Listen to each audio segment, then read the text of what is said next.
Bismillahirrahmanirrahim. Assalamualaikum warahmatullahi wabarakatuh. Waalaikumsalam warahmatullahi wabarakatuh.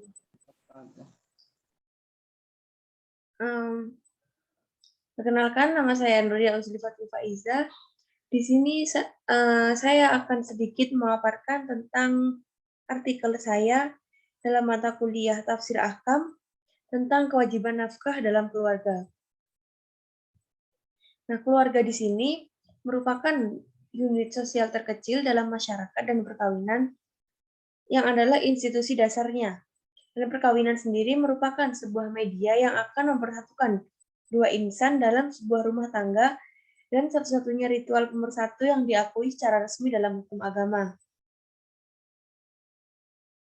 Sedangkan di sini kan saya mengambil tentang nafkah dalam keluarga ya. Pengertian nafkah sendiri merupakan sebuah kewajiban yang mesti dilaksanakan berupa pemberian belanja terkait dengan kebutuhan pokok baik suami terhadap istri dan bapak kepada anak ataupun keluarganya.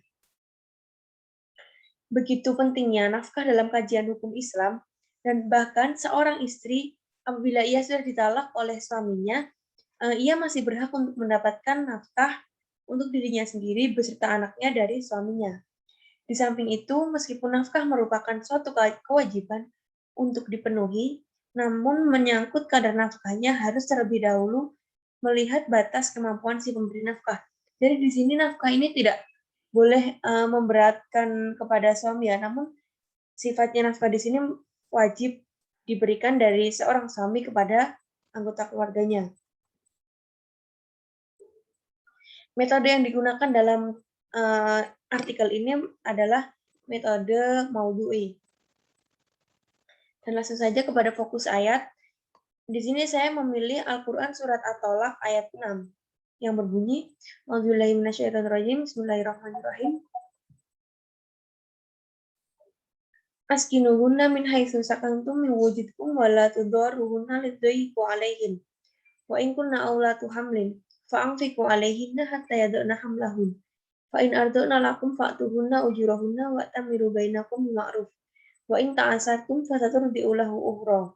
Yang artinya, tempatkanlah mereka atau para istri kalian di mana kamu bertempat tinggal menurut kemampuanmu. Dan janganlah kamu menyusahkan mereka untuk menyempitkan hati mereka. Dan jika mereka, istri-istri yang sudah ditalak itu sedang hamil, maka berikanlah kepada mereka nafkahnya sampai mereka melahirkan.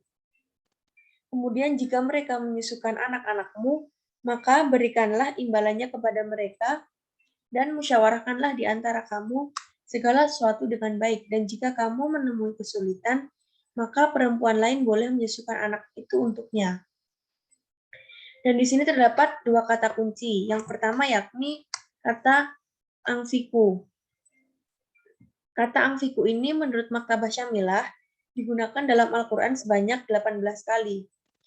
Yang terdapat dalam beberapa surat yang berbeda. Yang pertama yakni pada Al-Quran Surat Al-Baqarah ayat 195, 254, 262, dan 267. Kemudian pada Al-Quran Surat An-Nisa ayat 34 dan 39.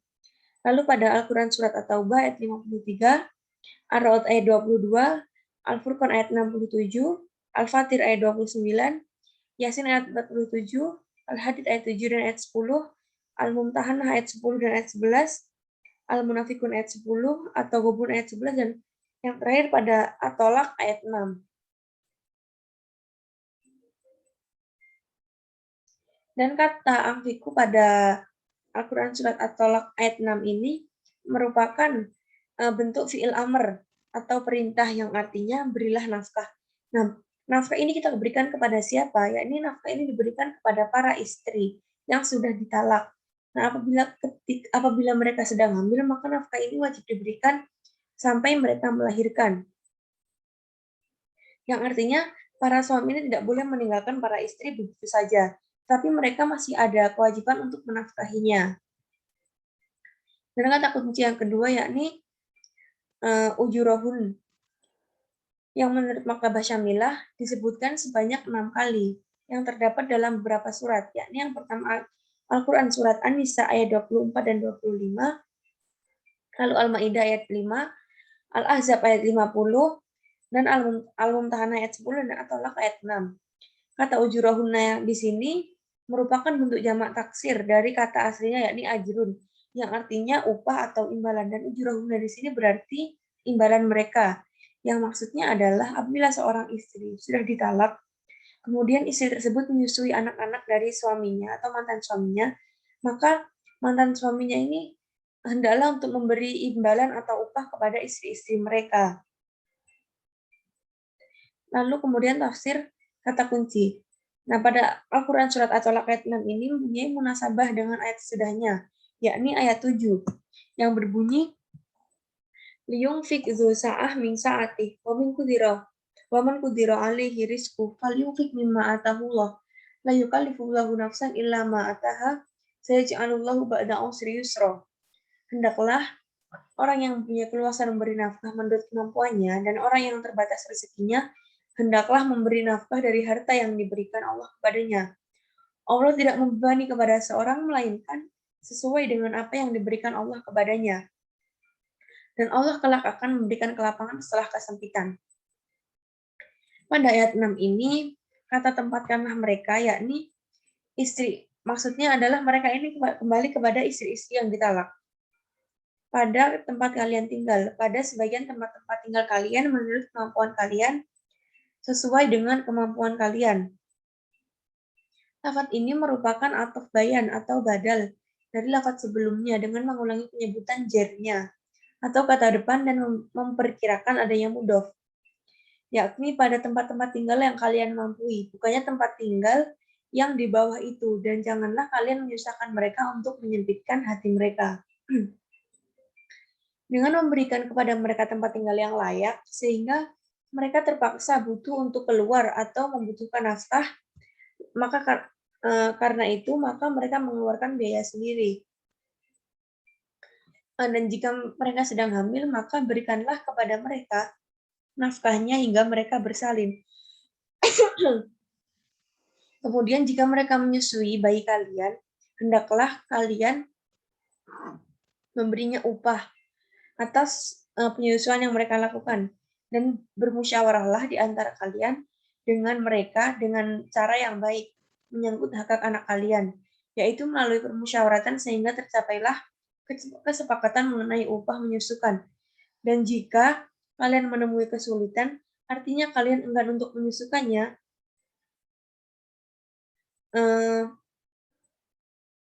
dari pihak ayah menyangkut masalah upah, sedangkan dari pihak ibu siapakah yang akan menyusukannya, maka boleh digantikan penyusuannya ini kepada orang lain. Dan pada ayat 7 ini, hendaklah memberi nafkah kepada istri-istri yang telah ditalak dan kepada istri-istri yang sedang menyusukan, orang yang mampu menurut kemampuannya dan orang yang dibatasi atau disempitkan rezekinya. Hendaklah memberi nafkah dari apa yang didatangkan kepadanya, yaitu rezeki yang telah diberikan oleh Allah sesuai dengan kemampuannya. Dan Allah tidak akan membebani seseorang melainkan sekedar apa yang Allah berikan kepadanya. Dan Allah kelak akan memberikan kelapangan sesudah kesempitan. Dan ternyata Allah memberikan kelapangan itu melalui kemenangan-kemenangan yang dialami oleh kaum muslimin. Selanjutnya, tafsir menurut hadis. Yang pertama yakni tentang an-nafaqah al-umma idza talaqat wa hiya hamil. Seseorang wanita yang ditalak dan apabila ia sedang hamil. Qala Malik laisa ala khurrin wala abdin tolak mamlukah talaqan ba'inan wa hiya hamil. An-nafaqah idza lam yakun lahu 'alaiha raj'ah wa dzalika anna Allah tabaraka wa ta'ala qala fi kitabih wa in kunna awlatu hamlin fa anfiqu 'alaihinna hatta yad'na hamlahunna fa in arda'na lakum fa'atuhunna ujurahunna wa tamiru bainakum bima'ruf. Hadis ini menjelaskan tentang seseorang yang ditalak talak bain dan dia sedang hamil, maka ia tetap mendapatkan nafkah sampai ia melahirkan. Dan Allah berfirman dalam kitabnya atau dalam Al-Quran, dan jika mereka istri-istri yang sudah ditalak itu sedang hamil, maka berikanlah kepada mereka nafkahnya sampai mereka melahirkan. Kemudian jika mereka menyusukan anak-anakmu, maka berikanlah imbalannya kepada mereka dan musyawarahkanlah di antara kamu segala sesuatu itu dengan baik.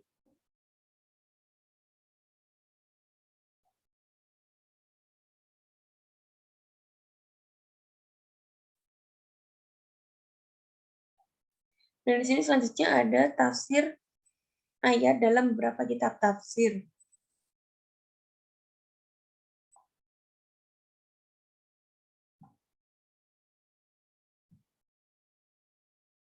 Mungkin cukup sekian yang dapat saya sampaikan. Walakhir, wassalamualaikum warahmatullahi wabarakatuh. Apabila dari teman-teman sekalian ingin menanggapi atau ingin bertanya, waktu dan tempat disilahkan.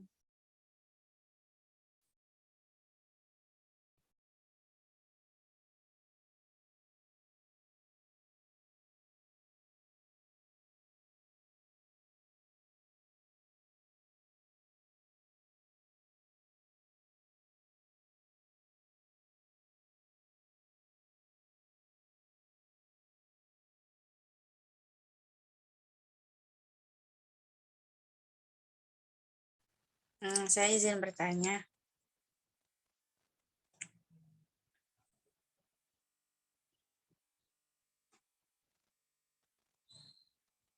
Izin bertanya.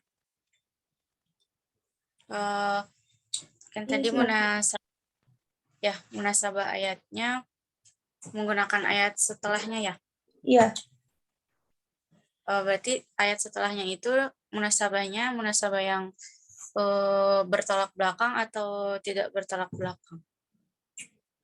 benar.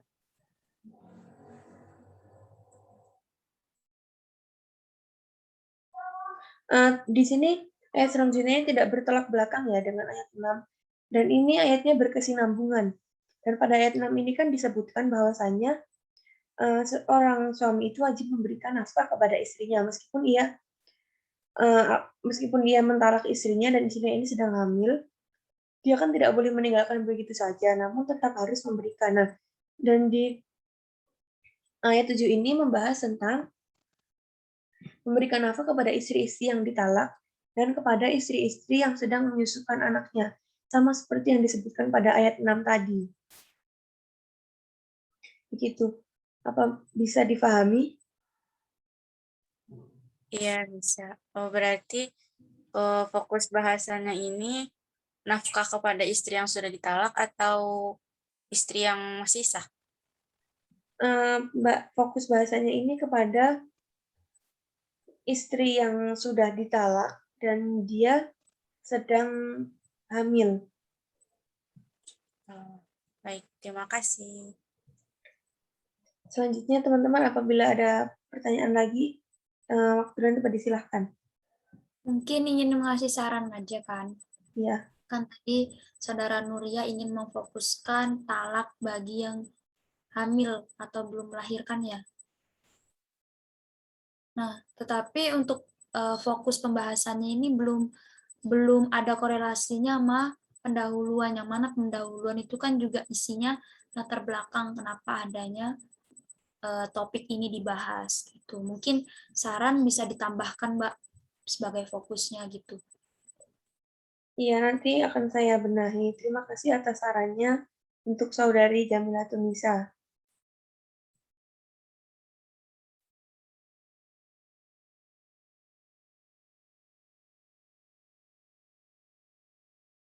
Selanjutnya teman-teman apakah ada pertanyaan atau tanggapan atau saran lagi?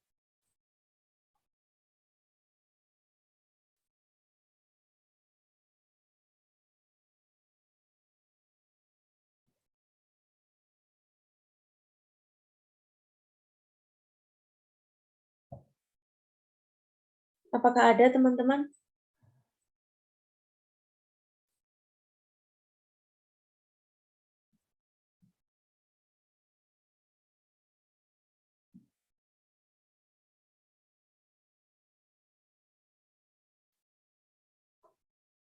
Tidak ada?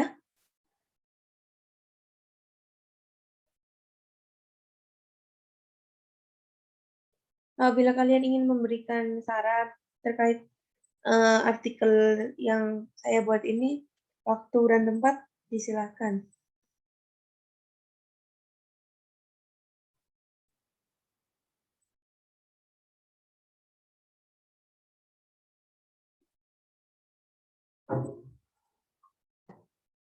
Apabila tidak ada, saya cukupkan sampai sini ya. Ya, Ya, Mungkin diskusi selanjutnya bisa kita lanjutkan di grup WhatsApp saja. baik. Terima kasih, Yaya. baik. Terima kasih ya.